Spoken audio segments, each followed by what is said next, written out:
Hola, buenas tardes a todos. Es un verdadero gozo poder estar aquí con ustedes, compartiendo este espacio virtual tan bonito con una escritora extraordinaria y que admiro mucho, es Alejandra M. Vázquez. Bueno, ella es creadora, editora, docente e investigadora del cuidado. Estudió lengua y literatura y desde hace más de 10 años ha colaborado regularmente como columnista en medios impresos y digitales. Tiene a su cargo un laboratorio de escrituras remoto y también imparte talleres de escritura con enfoque de cuidados. Coordina el proyecto Pensar lo Doméstico, un espacio colectivo para generar diálogo, lecturas y escrituras críticas eh, en torno al espacio doméstico y los cuidados. Es parte del comité organizador del Encuentro de Escritoras y Cuidados, que de hecho recientemente celebró su segunda edición, y actualmente combina sus labores de cuidados con la impartición de talleres para jóvenes y para adultos, la creación de contenidos editoriales y el ejercicio de la escritura, claro. Um, Escribió también Su cuerpo de Harán, texto ganador del Premio Dolores Castro de Ensayo en 2018 y que fue posteriormente editado por el periódico de las señoras, Caja Negra y Enjambre Literario. Y bueno, esto fue un resumen de todo el camino que Ale ha recorrido, pero pues si se me permite añadir una nota personal, he de decir que sus perspectivas y todo su trabajo han tenido un gran impacto en mi forma de concebir la escritura y la creación en general. Y también sé que no solo a mí, pero también a muchísimas de sus lectoras y de sus lectores les ha pasado lo mismo. Estoy segura de que tus palabras van a resonar en ustedes que nos acompañan. Y bueno, ya sin más preámbulo, le cedo la palabra a Ale. Muchísimas gracias, querida Patti. Muchas gracias a todas las personas organizadoras y participantes de este encuentro tan hermoso. Yo les quiero decir que en cuanto recibí la invitación fue una cosa muy significativa porque así me vino el recuerdo de que hace 16 años yo estaba también organizando un encuentro nacional de estudiantes de lengua y literatura como estudiante de la Universidad Autónoma de Aguascalientes. Así que de inmediato me vino ese recuerdo y me quise sostener en ese recuerdo también para comenzar a hablarles sobre esto de por qué la escritura es un asunto vital, porque creo que hay muchas cosas sobre ser estudiante de lengua y literatura específicamente, que es justamente el contexto al que me estoy dirigiendo, que tienen mucho que ver con esto que les voy a platicar. A mí me ha pasado mucho, no sé a ustedes, que conozco personas que escriben y que su disclaimer es un poco decir, bueno, yo no sé si nombrarme escritora o escritor, porque como yo no estudié literatura, ¿no? Y entonces cuando lo escucho muy seguido, la verdad es que es algo que he escuchado seguido. Y cada vez que lo escucho, me acuerdo de ese primer día de clases de lengua y literatura hispánica, cuando un profesor tras otro entraron y nos dijeron que ahí íbamos a hacer muchas cosas, pero que no íbamos a ser escritoras ni escritores. Incluso con un tono medio burlón, como si durante todo nuestro proceso de admisión habíamos resguardado en nuestro corazón la idea de que al estudiar letras hispánicas íbamos también a poder dar rienda suelta a esa vena creativa. Ahí no era el lugar. Era el primer día y ya teníamos un no. Primer día. Y a partir de ahí era una cosa medio contradictoria, una especie como de debate interno, porque por un lado hacíamos muchas mesas de lectura, por ejemplo, como estudiantes de lengua y literatura, y se atiborraban. O también se ofrecían talleres de creación literaria como materias optativas y también todo el mundo quería estar ahí. Poníamos toda nuestra vena poética, ensayística, novelística en nuestros ensayos que nos pedían como trabajos finales y nos sentíamos muy orgullosas, muy orgullosos de eso. Pero ya nos habían advertido desde el primer día que no íbamos ahí a ser escritoras y escritores, que nos olvidáramos de eso. Esa academia medio Herodes ya se había lavado las manos sobre esa vena creativa que además asumían que teníamos, es decir, asumían que por eso esa era una de las razones por las cuales estábamos estudiando letras, pero desde el principio nos las había matado, básicamente, ¿no? Yo esperaría de corazón que eso solamente hubiera pasado en Aguascalientes, solo en mi generación, y que ahorita estuvieran diciendo como de, ay, no, a Alejandra le pasó algo bien raro en su carrera, y que nadie se identifique con eso, porque la verdad es que creo que de ahí, para mí, comienza una trayectoria con la escritura que ha sido muy difícil de desenredar, y por eso les quise hablar desde ahí. Pero si alguien se identifica, reciba también un abrazo de parte de esta también estudiante de letras hispánicas, que hace 16 años estaba organizando un encuentro como este. También me pasó, y sigo en las aulas de lengua y literatura hispánica, que parecía que todas las escritoras y escritores, sobre todo escritores, que leíamos en esas aulas eran siempre gente muy lejana, ¿no? Gente que no compartía nuestro espacio, no compartía nuestro tiempo, casi que no compartía nuestra dimensión.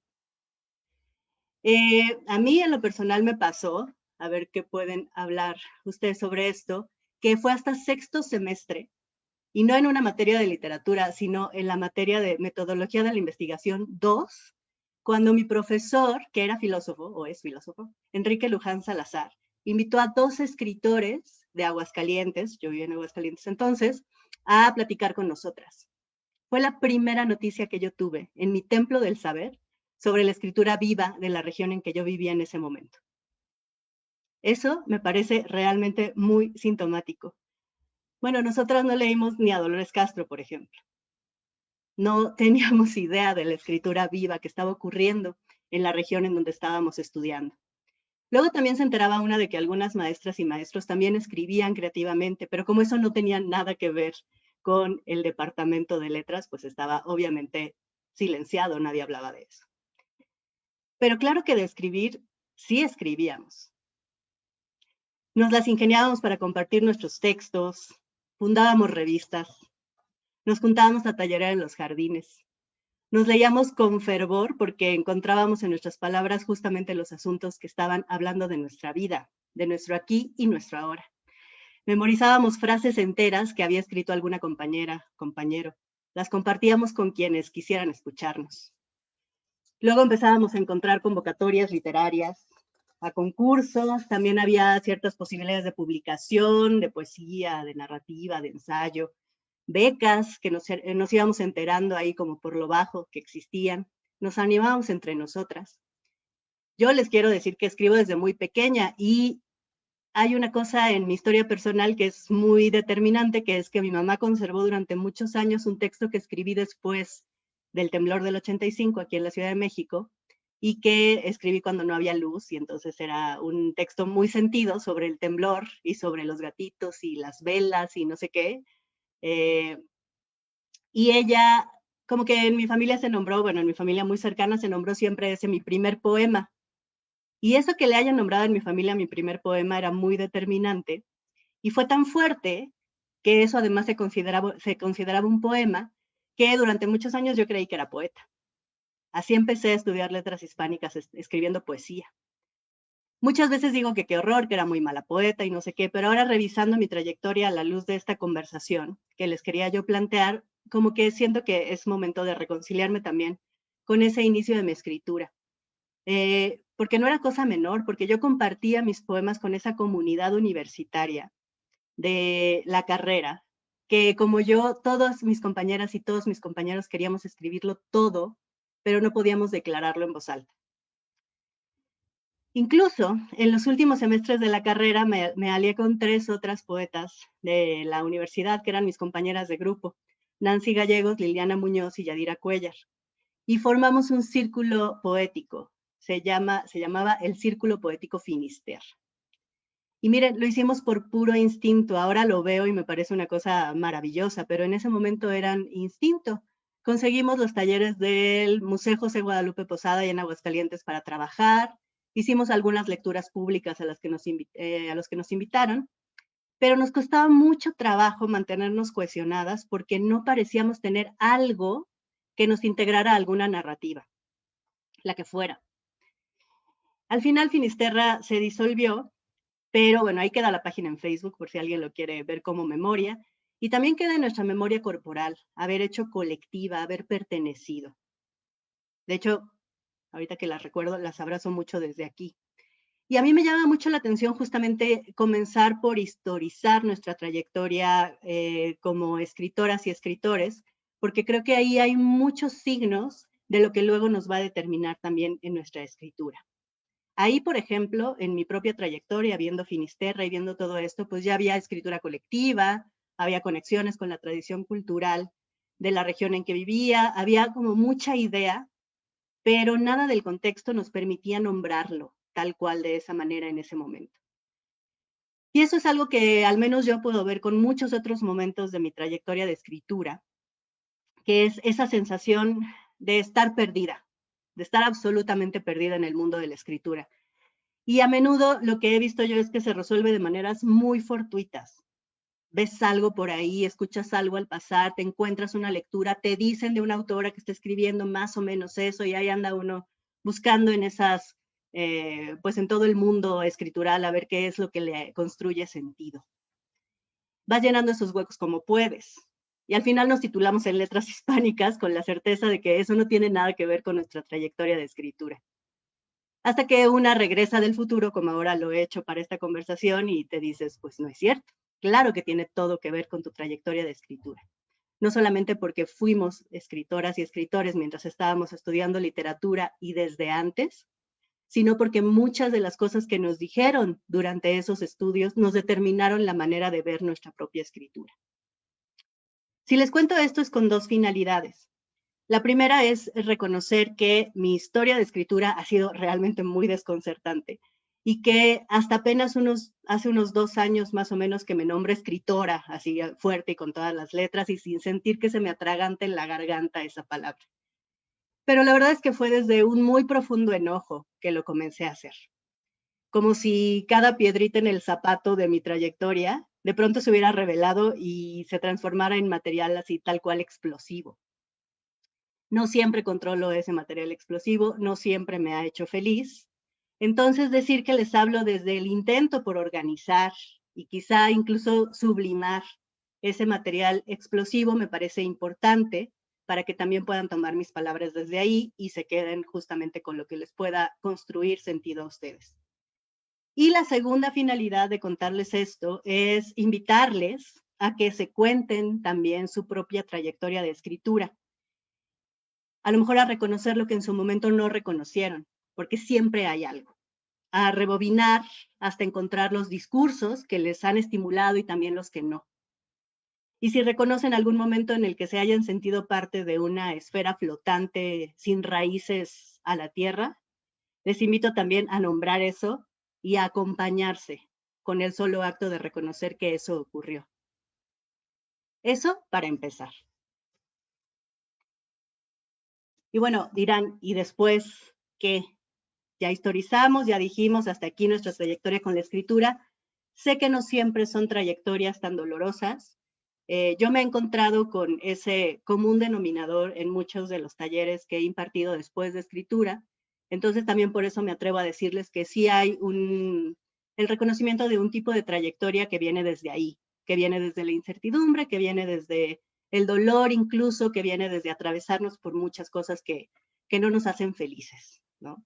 Pero también puede ser que haya otras maneras de constituirse escritora o escritor y por eso la invitación es más bien a autohistorizarse para ver en qué punto del camino nos estamos encontrando. Si estamos aquí es quizá porque me imagino que pertenecemos, más bien que no pertenecemos a ese doloroso grupo de personas que renunciaron a la escritura por alguna cosa del ambiente hostil que les rodea. Hay muchísimas personas, muchas historias. Y a veces ese ambiente hostil no es necesariamente algo que nos pareciera así como extraordinario o así como que a la luz de otras narrativas podrías decir como, ay, qué exagerado, ay, ¿por qué? Si nada más le dijo tal cosa. Pero la verdad es que a veces que te destrocen un texto en un taller es suficiente para acomodar en nuestro cuerpo la idea de que no servimos para eso. Porque de verdad así se dice, no sé si les ha pasado, pero es un vocabulario muy común decir esto no sirve, esto es basura, incluso cosas como dedícate a otra cosa. En tono jocoso incluso, pero se dice mucho en los talleres de escritura, en los lugares donde compartimos nuestras historias, nuestros poemas, nuestros tímidos pensamientos que queremos estar escribiendo. Y pues lo que nos dicen es que hay que aguantar vara, ¿no? Porque la crítica no es hacia una, es hacia el texto. Porque la escritura se tiene que defender sola, eso se dice muchísimo, no sé si lo han escuchado, pero esto de tu texto se tiene que defender solo, y eso da por hecho de que va a ser atacado de por sí. Y porque nos dicen, una buena escritora, un buen escritor, se hace a punta casi que de quemar sus poemas una y otra vez. Entonces entendemos que quizá esas personas de otras dimensiones que escribieron lo que leímos en la escuela, pues le sufrieron. Eso es lo que nos da a entender cuando nos destrozan un texto frente a nuestros ojos y todos los argumentos que nos da. Lo que nos da a entender es justamente que todas las personas que han escrito, pues la han tenido que sufrir para llegar a los anaqueles de la biblioteca. Pero bueno, finalmente, por razones de la trayectoria de cada quien, estamos aquí para hablar de la escritura como un acto vital, ya sea porque nos gusta necear, o quizá porque nos ha tocado una historia no tan terrible con la escritura, o por cualquier otra razón, estamos aquí. Ya podremos, ojalá, enterarnos de cada historia particular, pero pues también quiero aprovechar justamente al máximo la ocasión de que estamos reunidas, aunque sea en lo remoto, tantas vitalidades, quiere decir, aquí estoy acompañada por las personas organizadoras de este encuentro y quien nos esté viendo también, para comenzar a partir de la trayectoria personal de cada quien, llegar a un punto común en donde de verdad podamos construir en conjunto esta idea de la escritura como acto vital o como asunto vital. Para plantear un punto de inicio de esa trayectoria, les voy a compartir brevemente unas diapositivas de unas búsquedas que hice en Google. Ahí va.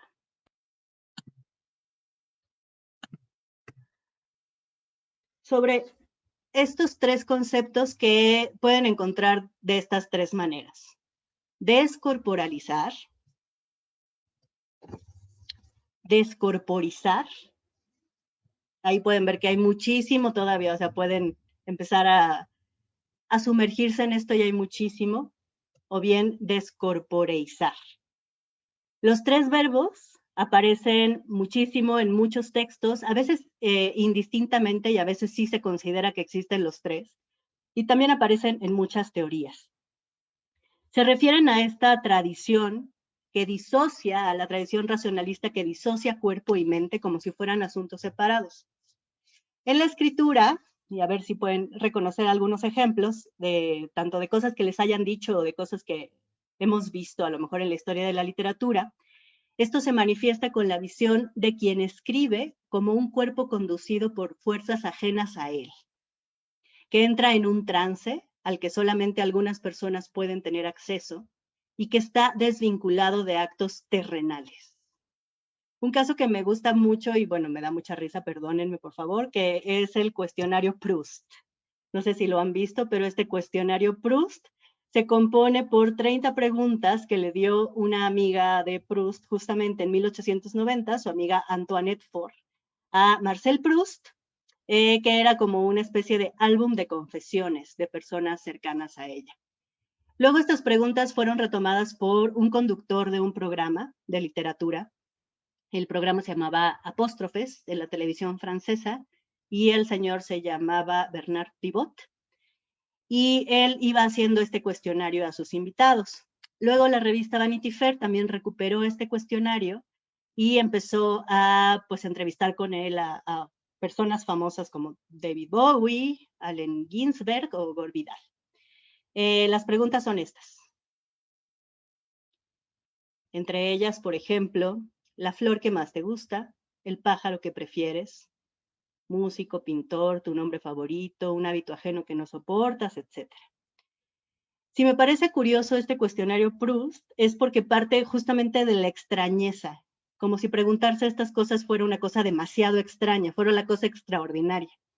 Parece que tiene intenciones, digamos, como es una reversa bien extraña, porque es como recorporalizar a personas que han sido vistas como genios, que no hacen nada terrenal, fuera de este mundo. Incluso así se les dice, ¿no?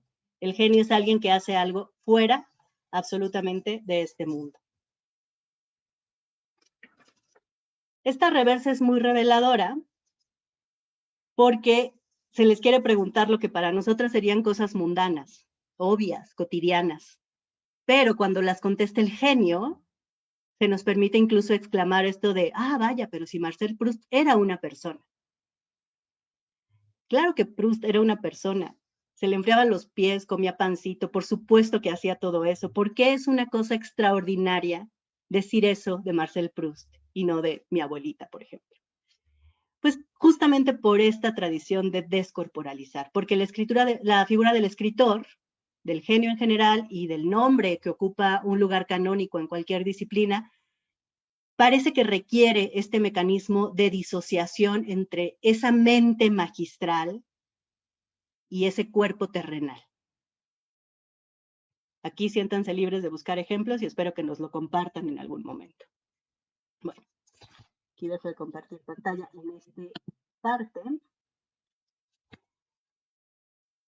Si quisiéramos empezar por esto de ver a la escritura como asunto vital, pues justamente podemos reconocer esa tendencia de la tradición a descorporalizar. Ya lo han hecho muchas escritoras, por ejemplo, ¿no? Virginia Woolf, Ellen Cixous, Rosario Castellanos, Patricia de Sousa, nuestra cumpleañera que cumple un centenario de su nacimiento hoy, Clarice Lispector. Lo dicen muchas otras personas que escriben actualmente y que no quieren suscribir a la figura autoral en la que hay que defender esta descorporalización si queremos adscribirnos a algún canon, ¿no? De verdad, si queremos adscribirnos a un canon, estamos suscribiendo a esta idea de descorporalización. Eso es algo que necesitamos reconocer. Justamente poner en el centro el cuerpo vivo que escribe cambia todas las proporciones y desautomatiza la manera en que nos relacionamos, por ejemplo, con esta idea de trascendencia, que es muy común cuando se busca la escritura. También con los procesos de escritura que nunca dependen de nosotros, sino de una legitimación externa. También con las decisiones creativas, de las que poco se habla porque todo recae en la obra terminada que tiene que sostenerse y defenderse en el mundo y además sobrevivir años y años y años, ¿no? Son muchas preocupaciones ahí las que nos están pues asolando en el acto mismo de escribir. Y también con nuestra propia noción de autoría, ¿no? O sea, todas esas cosas nos están afectando a todos estos pensamientos. Si hasta ahorita vamos acompañándonos, les puedo presentar también una premisa que a mí se me quedó mucho de una conversación. Les digo que luego estos huecos se llenan en sitios y conversaciones insospechadas. Y en este caso es una conversación es la única vez que yo he platicado con ella en vivo. Es una periodista, se llama Flor Pagola, Florencia Pagola, es parte de del sitio Caja Negra. Y solo una vez nos hemos visto y de esa vez yo parezco merolico, hablando sobre esta anécdota que ella me contó. En una de sus historias de vida, ella se enfrentó a una pregunta que le cambió la mirada a ella misma y de paso a mí cuando me la contó, que era, no les voy a dar más detalles, pero era una persona preguntándole, a partir de una ruptura amorosa, si ya le había avisado a su cuerpo que esa ruptura había ocurrido. La pregunta era esa, ¿ya le avisaste a su cuerpo? Yo les pregunto justamente eso, ¿ya le avisaron a su cuerpo que están escuchando? ¿Le avisan a su cuerpo cuando van a pasar 3 horas frente a una pantalla, por ejemplo? ¿Le avisan cuando van a escribir? ¿Cuando van a dejar de escribir? Como tenemos tan insertadas estas narrativas de disociación mente-cuerpo, de verdad están absolutamente insertadas, necesitamos formas de solventarlas. Avisarle a nuestro cuerpo que vamos a crear, a escribir en este caso, es también reconocer que la escritura no es de ninguna manera un acto inocuo. Eso es muy importante para pensar en estos términos de escritura vital. Escribir nos pasa por el cuerpo, igual que leer, igual que escuchar, y podemos seguir sumando acciones que normalmente son vistas como acciones pasivas, ¿no? Si empezamos a observar nuestro cuerpo vivo en estos términos, probablemente comenzaremos a notar sutilezas que no lo son tanto. Escribir tiene efectos directos en nuestra corporalidad y negarlos es negarlos también la posibilidad de entendernos y acompañarnos en esos procesos que nada tienen de arrebato. Ya ven esta cosa del arrebato creativo, del que de repente como un remolino llegas y ya no sabes ni siquiera nombrarlo. A mí me parece que poner nuestro cuerpo vivo en el centro de los procesos de escritura es justamente una de las formas de desautomatizar esa idea que se tiene de la creación como un acto de arrebato y que por lo tanto redunda en una idea de un acto inocuo, porque parece que no te pasó a ti. Parece que tu cuerpo fue tomado por otras fuerzas que son las fuerzas de la creación y entonces de repente sales con una obra pero no puedes explicar cómo fue. Parece que todo se sostiene en esas ideas. Entonces, esto de avisar a nuestro cuerpo me parece una forma muy práctica, muy divertida también, porque es básicamente decirte a ti misma lo que estás haciendo, ¿no? Y no dar por hecho esos actos corporales. Entonces, me gusta esto de avisar a nuestro cuerpo porque también significa lo contrario, dejar que nuestro cuerpo nos avise. Empieza una comunicación, empezamos a solventar esa disociación cuerpo-mente de manera también creativa y de manera que resulta ser, la verdad es que muy enriquecedora y muy gozosa. Porque el cuerpo es praxis. O sea, el cuerpo no nada más es practica o acciona, sino que también teoriza. Y poder escuchar todas esas teorías que también tiene nuestro cuerpo cuando escribimos, por ejemplo, podría empezar a dar forma a ciertas intuiciones o ciertas ideas que nos emocionan o que nos desagradan y que a lo mejor no sabemos poner en palabras porque quizá no estamos teniendo esta comunicación con nuestro cuerpo. A mí en lo personal me voy a detener en esto de teorizar porque me parece una manera muy divertida y muy responsable de estar en el mundo. Si yo hiciera mi propia Ratatouille, esta película de Pixar, la consigna sería, en vez de todos pueden cocinar, todos pueden teorizar. Y en este sentido, y pensando en esto de la escritura como escucha del cuerpo vivo, les quiero compartir una cosa que a mí me pasa muy seguido y que hasta hace poco le puse nombre o le puse como que nombré ese procedimiento, porque pues tiene que ver justamente con este proceso de escritura, de observar y escuchar nuestro cuerpo vivo antes, durante y después de la escritura. Les voy a poner ahorita una escena, pero primero les voy a platicar. Es una escena de una película que se llama, así se llama, El viento se llevó lo que. No sé si la han visto, pero se trata de una taxista que se queda varada en un pueblito muy lejano en la Patagonia. Y es un pueblo olvidado totalmente, así nadie sabe casi de él. Y una de las distracciones de ese pueblo es el cine. Nada más que los rollos de las películas les llegan todos desacomodados y ellos tienen que volver a acomodarlos, pero como no saben cómo es el original, pues los desacomodan absolutamente. Por eso la película se llama El viento se llevó lo que. Total que la película la verdad es que no se la recomiendo mucho, pero lo que sí es que este personaje que les voy a enseñar es el filósofo del pueblo. Está interpretado por Ulises Dumont y se caracteriza por tener siempre escenas como la siguiente. Les voy a compartir el video, perdón que está subtitulado en alemán, no sé por qué, pero fue difícil conseguir este video, entonces se los pongo. ¿Dónde está aquí?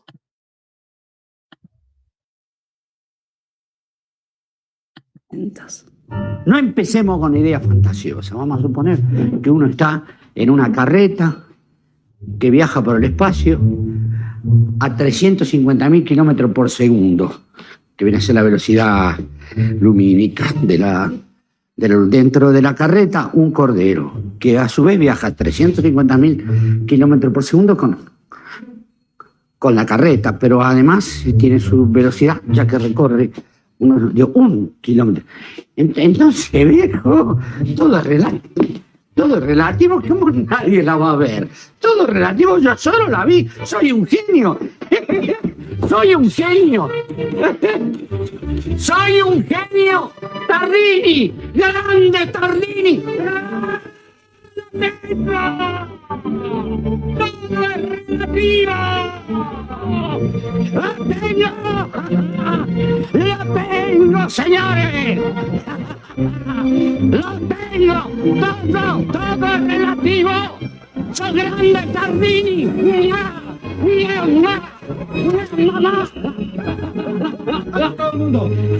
Tengo una teoría, Cabo. ¿Oficial? Tengo una teoría oficial. ¿De qué se trata? Bueno, es algo difícil de explicar, ¿no? Pero se trata de que todo es relativo. Relativo. Relativo, sí, relativo. Cuando me lo contaron no lo podía creer. Bueno, este personaje como acabamos de ver, pues este personaje descubrió la teoría de la relatividad por sus propios medios, que son absolutamente legítimos, con su propia ruta vital, con su propia trayectoria, que son, la verdad, ambas valiosísimas. Vemos cómo el señor se descompone y llega al eureka de que todo es relativo, llega a la fórmula, está emocionadísimo, sabe que eso va a cambiar el mundo, se va a Buenos Aires a buscar la fama y fortuna que esta idea le va a traer, porque está convencido de que es la idea revolucionaria de todos los tiempos y tiene toda la razón, nada más que pues cuando llega a Buenos Aires pues se da cuenta de que Albert, bueno, no se da cuenta, pasa, nosotras sabemos que Albert Einstein se le adelantó casi un siglo y el personaje regresa abatidísimo, no saben, no comprende qué es lo que pasó, todos se burlaron de él no sabe ni qué pasa, porque está en un pueblo tan alejado que tiene que llegar por sus propios medios a ideas que ya habían sido descubiertas desde hace mucho. Eso le pasa como unas 3 veces en la película. Es un personaje que a mí me gusta mucho y me gusta mucho porque hace muy poco tiempo lo pude conectar con algo que a mí me pasa también mucho en estas cuestiones de escritura y que tiene que ver también con esto de que a veces estamos totalmente desorientados en estas esferas sin raíces y pues con lo que tenemos necesitamos conectar nuestras ideas y nuestras lógicas y nuestros descubrimientos, nuestros hallazgos. Esto de nada es nuevo bajo el sol, que también, cómo nos lo repiten cuando estamos escribiendo, ¿no? Ya todo fue escrito, ya todo fue dicho. En la práctica, en realidad, todas estas ideas que ya están casi que puestas con letras de oro en la entrada de cuando quieres ser escritora o escritor, en la práctica, la verdad es que están llenas de muchas novedades y hallazgos particulares. No porque nosotras tengamos un hallazgo y luego vayamos a descubrir que ese hallazgo ya había sido nombrado por alguien desde hace muchos años, no, eso no nos quita la sensación de hallazgo, eso no nos quita la construcción, la teorización a la que tuvimos que llegar para poder elaborar esa teoría. Al contrario de este señor, que sí regresa muy abatido y nunca comprende qué está pasando, la verdad es que el asunto de que nosotras descubramos la teoría de la relatividad sí es un acontecimiento irrepetible, aunque mucho después nos enteremos de que fue un invento antiguo, quizá. Esas falsas dicotomías justamente que se crean con estas frases de ya todo está escrito, porque de verdad eso se dice mucho, o como decía Piglia, ¿no? De una historia familiar no se hacen buenas historias, o lo que decía mío no es, Harold Bloom de Cervantes y Shakespeare, ya lo escribieron todo, o sea, ya tú qué haces por la escritura si ellos ya lo escribieron todo. La verdad es que cuando nos detenemos a pensar, y sobre todo desde esta mirada, sí son el emperador desnudo y no es necesario seguirle por ahí. En realidad esas palabras aplastantes están hechas para generar angustias, están hechas para hacer una oda a la originalidad y una oda a muchas cosas que no tienen nada que ver con las conexiones que nosotras desarrollamos con nuestros cuerpos vivos. Eso no nos da ninguna información. Todas esas frases están vacías de información, están vacías de sentido en los términos de nuestra vitalidad. Porque alguien que acaba de romper un paradigma en su escritura, alguien que acaba de escribir algo que nunca se había animado a contar, lo que necesita ver no es todas esas frases sin sentido que se le van a repetir por siglos y siglos en la historia de la literatura, sino sus propios procesos y sus propias conexiones. Y esto también es porque es una manera de hacernos cargo de lo que escribimos. No es nada más la cosa bonita de poder decir qué hermoso es eso que nos acaba de pasar, sino también que reconocer esas conexiones por las cuales llegamos a eso en la escritura es la única manera de que nos podamos hacer cargo de lo que escribimos. Porque yo creería que no queremos acudir a esto de, por ejemplo, que nos separen de nuestra obra o tantas cosas que tienen que acudir muchos autores para poder seguir siendo canónicos en nuestra historia de la literatura. A diferencia del personaje de esta película, pues nosotras sí podemos encontrar alivio en el hecho de que otras personas ya hayan hablado de eso que nosotras estamos hablando. Es como que nos llegue una invitación a una fiesta planeada desde hace mucho tiempo y que esa fiesta se va a celebrar hoy mismo, en nuestro aquí y en nuestro ahora. Y les quiero decir esto porque la última idea a la que quiero llegar es justamente algo que me pasó como al filósofo del viento se llevó lo que. Era algo que yo venía pensando desde antes, justamente porque siempre estoy con esto de que somos escritoras vivas, somos personas vivas que escriben, escritoras vivas, escritores vivos, nuestra vitalidad en el centro, y eso a fuerza de repetirlo también va movilizando y va pues queriendo hacer más elaboraciones. Y yo no encontraba exactamente cómo situarme en la escritura, les digo que soy nueva en esto de nombrarme escritora, y necesitaba un término que me hiciera sentir más cómoda, más representada, por decirlo de algún modo. Porque esto de la autoficción pues no me parecía exacto, escritura personal tampoco, he pensado en escritura de lo privado, pero como que me faltaba algo por ahí, y llegué, tal cual como el eureka de este señor de la película, a un término que me gustó mucho, que era escritura de sí. Bueno, hasta brinqué, o sea, me grabé un audio en ese momento, le conté a todo el mundo, escritura de sí, eso es, ¿no? Luego tomé una charla con Remedios Zafra y ella empezó a hablar de cosas que a mí me parecieron que me estaban resonando, parecía que me estaba leyendo el pensamiento, y mencionó justamente muchas cosas que yo estaba pensando, y entre ellas a Michel Foucault y sus reflexiones sobre cuerpo y escritura. Y entonces yo dije, algo está pasando aquí. Ya lo demás fue googlear tal cual, con comillas, escritura de sí, y efectivamente Michel Foucault ya había hablado de la escritura de sí, y fue como confirmar, como el filósofo del viento se llevó lo que ya había una gran tradición de personas hablando sobre esto. Lo que sí me pareció es que lo que no tenía Foucault, y sí tenemos nosotros, sí tengo yo, por ejemplo, es poder hablar de escritura de sí en dos sentidos. Una, que es como lo habla Michel Foucault, de la escritura como acto de construir nuestra subjetividad. Quiere decir, entre un mundo en el que no podemos decidir básicamente nada, que es una buena parte de los estudios de Michel Foucault, algo que sí podemos decidir, incluso con una convención dada como el lenguaje, que ya sabemos que tiene pues sus, o sea, no es, digamos, ¿cómo se llama esto? Como que o sea, tiene sus fallas, pues, ¿no? Entonces, incluso con una convención como el lenguaje, podemos acudir a la construcción de ese lenguaje como una construcción de nuestra subjetividad. Eso sí.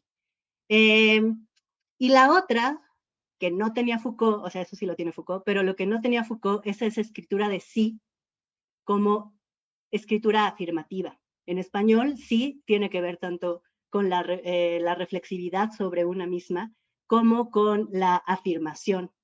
Y citando justamente a Clarice Lispector, ¿no?, que hoy va a estar muy citada, en La hora de la estrella, que comienza con esta frase tan bonita que dice, todo en el mundo empezó con un sí, y a partir de eso va el primer párrafo de La hora de la estrella, que es precioso. Y pues eso, a mí me gusta justamente esas dos maneras de pensar en la escritura de sí. La escritura como un acto de construcción de subjetividad y la escritura como un acto de posicionamiento, que es un acto afirmativo de la vitalidad, ¿no? En estos términos escribimos porque somos personas vivas. Y eso creo que es revolucionario decirlo en un mundo literario, en el que parece que para poder reconocernos como escritoras y escritores, nos tenemos que tratar como personas que no están vivas. Y eso es justamente la perspectiva que más sentido hace por lo pronto a Mi cuerpo vivo que escribe. Ese espacio para construir nuestra propia subjetividad a través de la escritura, a mí al menos sí me revitaliza todas las ideas que antes había recibido y también replicado sobre la escritura, porque también permite salirnos de solamente responder a las dicotomías, ¿no? Porque parece que toda la historia de la revolución de la escritura es solamente ir respondiendo a dicotomías previamente configuradas, como esto de decir, bueno, Piglia decía, no se pueden hacer buenas historias de las historias familiares, y una dice, ¿cómo no? Y escribe una historia, ¿no? Es que un escritor tiene que defenderse solo su texto. No, entonces parece que todo es reactivo, pero la verdad es que pensar en la escritura como una construcción de nuestra vitalidad, lo que hace es poder potenciarnos otras formas de abordarla también, ¿no? Eso. Justamente pensar en escribir a partir de ese principio, pues me parece a mí un cambio de paradigma, y ya lo han dicho evidentemente otras personas, y otras personas que no estoy considerando, pero que seguramente lo están pensando también, Porque, ¿en qué estamos pensando, por ejemplo, cuando revisamos nuestra trayectoria o cuando damos por ciertas las ideas que se tienen de la escritura como acto descorporalizado? También podemos preguntarnos cosas como si estamos aspirando a pertenecer a ese canon. Podemos preguntarnos si estamos aspirando a estar en los anaqueles de la biblioteca o de la librería. Nos podemos preguntar a qué concepto de autoría suscribimos cuando escribimos. Nos podemos preguntar si escuchamos las teorías que nuestro cuerpo nos avisa y si le estamos avisando a nuestro cuerpo al mismo tiempo que estamos escribiendo. Y aquí justamente es donde me gustaría parar porque ya me alcancé a mí misma. En esto estoy justamente ahora, aquí, y ahora estoy parada y bueno, ahora estoy con ustedes, lo cual es muy bonito porque podemos empezar a conversar a partir de eso.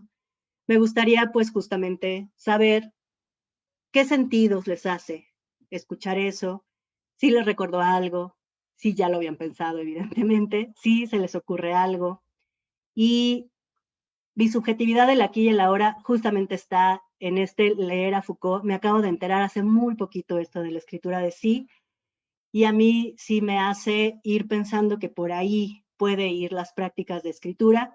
Eso evidentemente transforma todas las maneras en que podemos ver la autoría, ver la edición, ver la publicación, porque entonces estamos, si estamos construyendo la subjetividad al escribir, pues entonces podemos pensar en que los medios y modos de producción de la escritura están a nuestro alcance.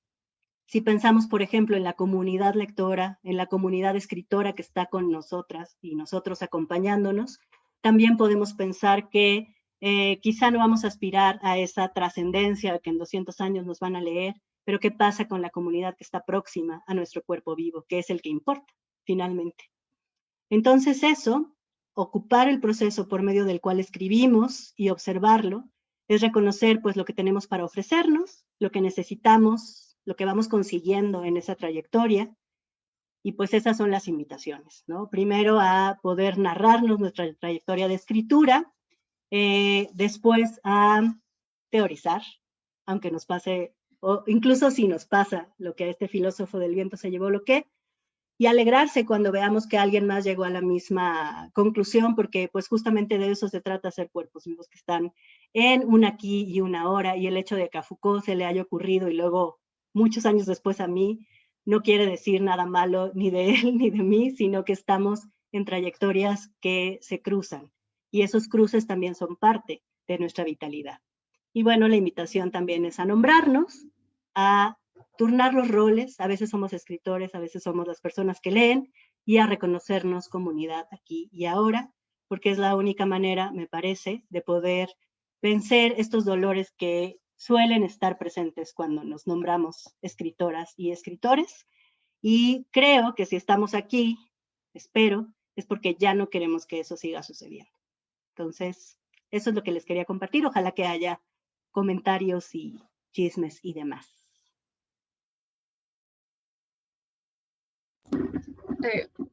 Yo creo que, bueno, yo creo que muchos de los que, incluyéndome a mí, de los que escuchamos todo esto, como que nos quedamos como con los momentos eureka y los, y toda, asimilando toda la información porque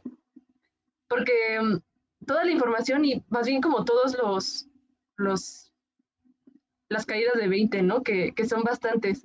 Y, y bueno, decía que a mí me había impactado mucho tus perspectivas porque también creo que todos podrán estar de acuerdo en que son bastante diferentes a lo que ya, pues a lo que asumimos, ¿no? Y a lo que asumimos que está bien decir en los talleres, por ejemplo, y a lo que creemos que deberíamos aspirar cuando escribimos, que es esto de la trascendencia. Y afortunadamente ya se está desmantelando este mito de las musas y lo que sea, pero pero como que me queda, no sé, como una duda o algo que creo que podría ser interesante para los que escribimos o para los que nos plantamos frente a la hoja en blanco, eh, así con la intención de crear algo. Y sería que pues, ¿cómo podríamos, o sea, qué procesos, o más bien qué prácticas podríamos hacer para aterrizar este proceso de regresar a la corporalidad a la hora de escribir? O sea, como qué cosas concretas y qué cosas deberíamos a lo mejor dejar atrás si ya dijimos, bueno, yo sé que mi escritura parte de mi cuerpo y parte de mí, pero pero es que puede ser que conceptualmente eso ya digamos, pues sí, pero a la hora de escribir y a la hora de accionar, como dicen muchos, pues seguimos dejándonos llevar por estos patrones de, ay, no, es que, no, qué horror, o esto ya se dijo, o esto, pues esto no tiene nada de especial, no vale la pena decirlo. O sea, ¿qué prácticas o qué ejercicios o qué, no sé, qué afirmaciones, aunque suene muy New Age, crees que ayudan pues para poder poco a poco cambiar esta configuración de palabra de escribir? Sí, pues yo comencé con los rituales como forma muy clara de poder esto de avisarle a nuestro cuerpo, porque era, avisarle a nuestro cuerpo, pero ¿qué escribo, le digo, ¿no? ¿Qué hago? Y pues hay formas también, esta es parte también de la tradición que borra otras formas antiguas también de comunicarse con la subjetividad, ¿no? Pero una de las formas antiguas pues son, por ejemplo, los conjuros, ¿no? O la propia enunciación, algo que de alguna manera ritualice la acción de escribir, ¿no? De justamente voy a escribir, estoy escribiendo, dejé de escribir, de maneras que podamos también ir reconociendo esos procesos e irlos también, sobre todo, concientizando, porque creo que sí es muy importante, ¿no? Tener, en la medida de lo posible, personas que escriben y que se hacen cargo de lo que escriben. Me parece que es una de las consecuencias muy comunales y muy lógicas y muy inmediatas de esto de como recorporalizar la escritura, digamos. Entonces, los rituales han sido hasta el momento, y luego es muy difícil quitar de la cabeza que necesitamos ser autoras publicadas, autores publicados. Es realmente difícil, o sea, para mí también lo es, ¿no? O sea, como que un poco es esta idea que a lo mejor se queda dormida por abajo de nuestro consciente de decir, bueno, pero algún día sí va a pasar. O esta idea de trascendencia que se queda ya dormilada de todas maneras. Y con todo y eso, yo creo que lo que se nos vaya ocurriendo para ir conectando esa vitalidad con la escritura va a ser de por sí una revolución interna, ¿no? No quiero decir que se nos van a quitar las ganas de pertenecer, porque pues también son tradiciones muy fuertes, ¿no? No tampoco es nuestra responsabilidad acabar de una vez por todas con esa tradición, pero sí es nuestra responsabilidad nuestro cuerpo vivo. Eso sí es nuestra responsabilidad, y creo que por lo pronto no asumir que escribir es un acto inocuo de la manera en que cada quien lo puede interpretar, me parece muy valioso. Sí, muchas gracias. Están comenzando, bueno, hay muchos comentarios y preguntas y todo. Pachi Cambiaso nos dice, me gustó eso de avisarle a mi cuerpo que voy a escribir y luego pensé que tengo que también avisarle a mi escritura que tengo un cuerpo. Es muy, es muy acertado esto. Lucía Medina, una gran escritora también, te dice, hola Alejandra, felicidades y gracias por todo lo que estás diciendo. Me agrada mucho retomando lo que dijiste acerca de Clarice, el mundo comienza con un sí. Te pregunta, ¿qué opinas de la escritura como un acto de creación de mundo, de sentir el cuerpo desde el acto escritural? Pues, ¿qué te digo? Que sí, ¿no? O sea, sí y sí, porque además es algo que nos han venido diciendo, y ahí sí voy a decir, sobre todo muchas escritoras, ¿no? Justamente para esta conversación estuve viendo varias cosas de cómo se ve la historia de la literatura contada, por ejemplo, a través de las escritoras, y cómo es otra cosa, ¿no? Justamente esta recorporalización, como decía Pachi Cambiaso, de avisarle a la escritura que hay un cuerpo, por ejemplo, siglo XX de narradoras solamente latinoamericanas, podemos ver toda una tradición que empieza a configurar el mundo a partir de ahí, ¿no? Y que con muchos recursos que a lo mejor estaban también en la tradición y que empiezan a cambiar poco a poco o que solamente se apropian, sí empiezan a poner la mirada en asuntos que no estaban. Entonces, yo creo en esas intuiciones, ¿no? Como la que dicen aquí de que es ese sí, esa escritura de sí, de va, porque sí estamos configurando miradas, ¿no? No sé si decir universos, porque eso suena como a lo que nos han dicho antes, pero me gusta mucho el término mirada, porque se trata también de este posicionamiento frente a la escritura, ¿no? Y de decir, construyo mi mundo o configuro el mundo a partir de mi mirada, y eso es una cosa valiosísima, y eso nadie lo va a volver, o sea, nadie lo va a escribir igual, esa es la cosa que no sabía Harold Bloom. Sí, sí, estoy de acuerdo y también me gusta mucho esto de mirada pues por lo mismo de la subjetividad que hablabas, ¿no? Bueno, que hablaba también Foucault, este, pues que es lo único que podemos construir. Y bueno, también nos dice Nayeli López, bueno, buenas tardes Alejandra, me he quedado sorprendida por tu ponencia. Justamente yo estaba trabajando a Clarice Lispector con la escritura cuerpo y cuerpo escritura como reconocimiento hacia el otro y del yo autor y escritor en una de sus crónicas y cuentos, pero con la fenomenología de la perspectiva de Merleau-Ponty, donde tiene un apartado sobre el cuerpo. Su obra se me hace aún complicada, y a mí también. Y desconocida el cómo aborda Foucault el término y teoría que mencionas, pero ahora me queda el panorama más abierto. Muchas gracias. Te agradece porque le hiciste ver más claro todos estos conceptos que yo también, te digo, en algún momento los leí y yo creo que muchos de mis compañeros los leímos y pues ahí leerlo, pues en las copias o en el libro ahí, sí es muy, muy aterrador. Sí, ¿no? Y Porque aparte está descontextualizado, es una esfera flotante en este mundo que no tiene nada que ver con nosotros, pero creo que esto, por ejemplo, de que siempre buscamos encontrarle sentido semántico a las cosas, ¿no? O sea, poder parafrasear las palabras de otras personas, nos ha hecho mucho daño también. Y hay otros sentidos, está pues tan solo viendo al cuerpo, ¿no? Está las emociones hacen sentido, el olfato hace sentido, o sea, realmente hay un montón de posibilidades para, sobre todo, tranquilizarnos, porque creo que nos angustia mucho estos abordajes siempre. sí, efectivamente. Y bueno, ya pasando como más, hablando esto, relacionándolo con la historización, bueno, Luisa Colín nos comenta que le encantó la masterclass.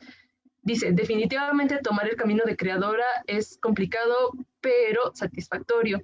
Y yo creo que ya tomando en cuenta todo esto, ¿qué consejo le darías a un estudiante, ya no de licenciatura, ni siquiera de prepa, de secundaria, que comienza a escribir o quiere comenzar? Yo me lo voy a decir como si me lo dijera a mí, porque yo escribo desde eso, como desde los 5 años me gusta escribir y todo. Pero, por ejemplo, esto del aquí y el ahora a mí me parece muy, muy bonito porque yo misma fui maestra de secundaria y era increíble cómo la comunidad de escritoras y escritores que se iba haciendo ahí mismo les hacía total sentido leerse entre ellas y entre ellos, ¿no? O sea, ya ese universo literario nadie se los quitaba.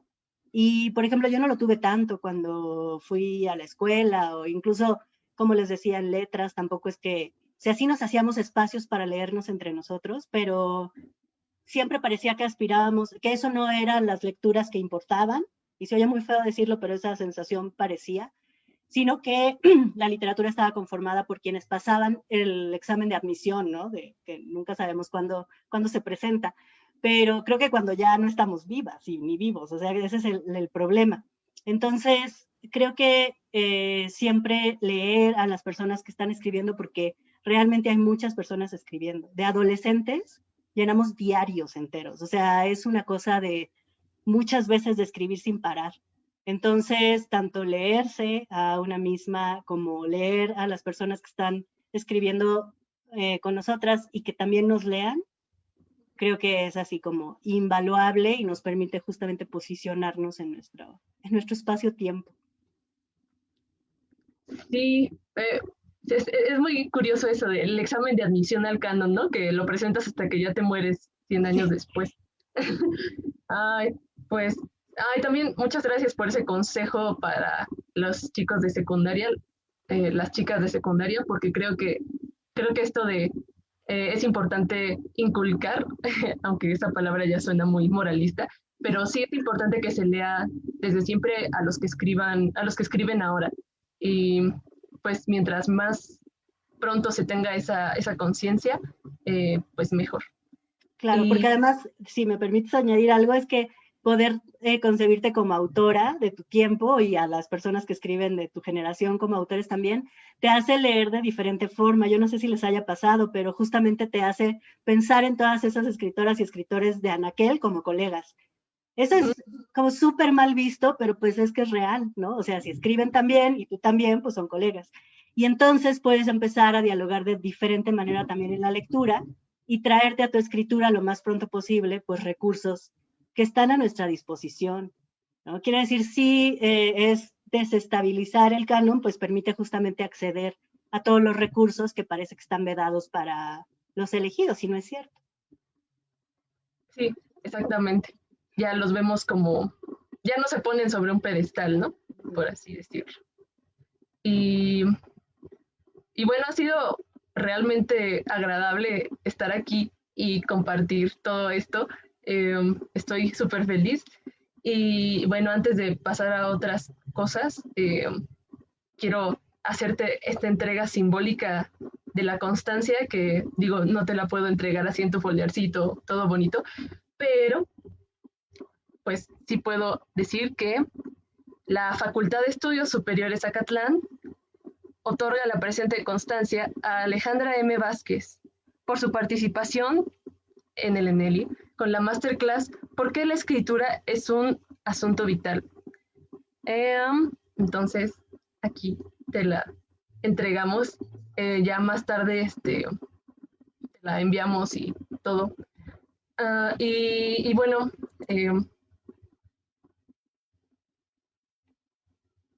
perdón, acabo de ver otro comentario que acaba de llegar y y pues te agradece nuevamente por la ponencia. Dice Ángel Ortiz, buenas tardes, desde hace algún tiempo he estado trabajando con la enunciación a través de la voz creadora femenina en obras de Angelina Muñiz Huberman, Elsa Cross y Clarice Lispector, y creo que la consideración del cuerpo y el reconocimiento de este y del ser es de vital importancia al momento de la configuración narrativa. Vaya, es una pregunta interesante la que viene. Me gustaría saber su opinión respecto a las diferencias entre la enunciación desde la perspectiva masculina y femenina, considerando precisamente al cuerpo como punto central o como reflejo de un creador. Muchas gracias nuevamente por la ponencia, dice Ángel. ¿Qué es como que cuáles son las diferencias entre la enunciación desde el cuerpo masculino y desde el cuerpo femenino? Sí, es algo así, ¿no? ¿Cuál es tu opinión al respecto de eso? No, pues o sea, lo que yo he visto es que no solamente yo he visto, ¿no? Sino que hay muchas personas que han dicho que justamente esta masculinización también tiene que ver con esta descorporalización más bien tiene que ver con esta visión, pues, tradicionalmente masculinizada de los cuerpos, ¿no? Y creo que es muy triste ver, o sea, acceder a situaciones reales en las que justamente esta descorporalización se traduce en actos incluso cotidianos, ¿no? Entonces, creo que sí, o sea, sí se asigna a las mujeres históricamente esta revolución por recorporalizar el mundo, básicamente, ¿no? Porque finalmente esta figura del genio, que siempre está enunciada en masculino, pues tiene que ver siempre con borrar todos estos, como lo de Marcel Proust, ¿no? Como borrar esos actos corporales que son tan cotidianos, tan gozosos, de cuidados, ¿no? De tener amigas, amigos, de estar conviviendo con muchas otras escritoras y escritores de nuestra época, pero eso se tiene que borrar para que exista el canon. O sea, realmente es parte del procedimiento de canonizar, es borrar todo ese contexto y borrar todo ese cuerpo que estuvo vivo. Entonces, a mí lo del cuestionario Proust me parece como muy ligero y muy fácil de entender, ¿no? O sea, nos está asombrando que los genios masculinos usen calcetines, así tal cual. Entonces, algo está pasando mal con esa configuración de las corporalidades masculinas, ¿no? Y creo que ahí sí, pues, es escuchar lo que todas estas escritoras han hecho, escuchar y pues seguir esa línea porque es otra cosa, ¿no? Lo que se está proponiendo. Sí, completamente de acuerdo y son como, me vuela la cabeza como todo esto, porque es verdad y sí, son ideas. Pues sí, son ideas que de pronto pueden parecer lejanas. Una propuesta muy buena, yo creo, para quienes escribimos y para saber leer. Y bueno, muchas gracias nuevamente. Ya te había entregado tu constancia. Ya ves Muy que esto bonita su constancia, muchas gracias. de nada. Y bueno, también muchas gracias a los que nos ven por acompañarnos. Les recordamos que sigue en pie lo de nuestra gran rifa y probablemente ya lo vieron aquí en el cintillo que está pasando debajo de nuestras caras, pero la frase del día, la repito, es encontrar una. Estas palabras van a ser para que puedan completar la frase final y recuerden la dinámica que nos la tienen que mandar. Nos la tienen que mandar en cuanto ya esté completa la frase para ganarse el regalito. Entonces, muchas gracias. Muchas gracias muchas gracias a ustedes, muchas gracias a Ale, que nos ha traído muchos insights interesantes. Y bueno, también les recuerdo que los votos del concurso de minificciones, para que le den like a su minificción favorita que pueden encontrar en nuestra página, cierran hoy. Así que si quieren votar por alguna minificción o si no las han leído, pues échenles un ojo y denle like a su favorita. Entonces, esto ya serían todos los avisos parroquiales concluidos. Y bueno, muchas gracias y nos vemos pronto porque el Eneli todavía no acaba. Continuamos mañana a las 10 en la primera mesa 8.